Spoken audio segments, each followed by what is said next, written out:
All right, see, learn to listen to the voice of God. I'm telling you, it will save you from a whole lot of problems. So you see that quote, or that thing that people normally used to say that prevention is better than cure. I am telling you, it is. It applies to what I'm about to tell you as pertaining obedience to the voice or the instructions of God. So on my way back from school now today, something happened. Something happened. Something a bit dramatic happened. I was about to cross a bridge, not necessarily a bridge. I was about to cross a river that has stones. That use stones as its medium to cross over to the other side. And I was with my phone and my book, my jotter. So when I got close to the river, I was about to, as usual, cross the river. But then I heard the Holy Spirit whisper to me. So that whispering or whatever he said, right, was like, let me say, 5 words in just a second.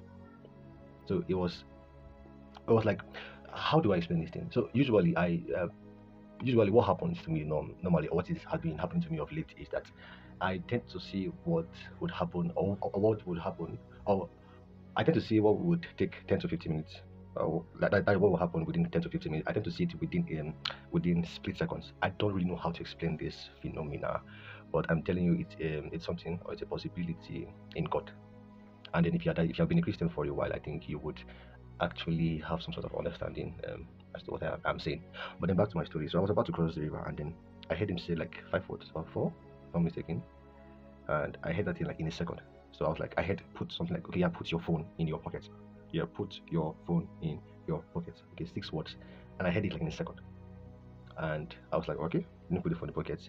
And I mean, I crossed the river on my way to school this morning, so nothing happened. So I felt like, okay, if I apply the same tactic that I did today, early in the morning today, then of course nothing would happen again.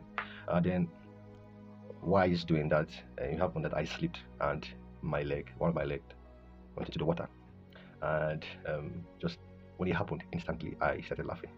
I started laughing because it dawned on me that if I hadn't obeyed or listened to the voice of the Holy Spirit at that point, I wouldn't be here doing this video now.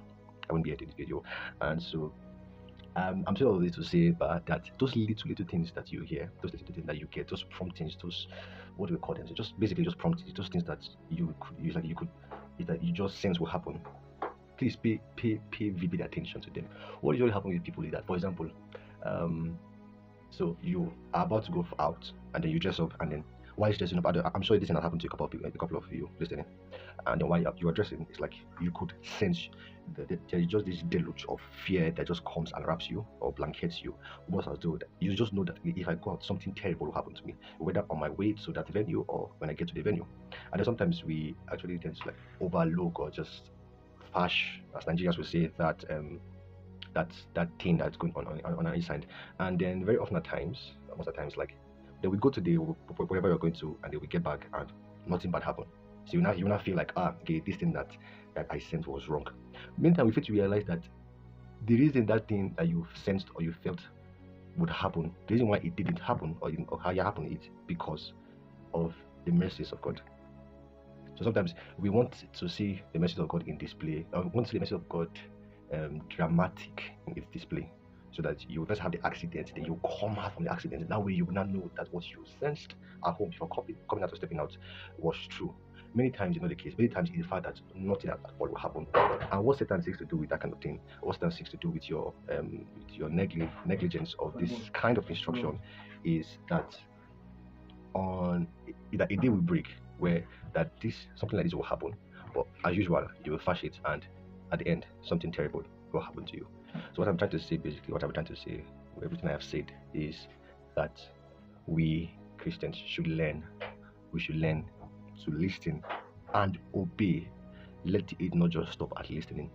Let there be obedience added to your listening.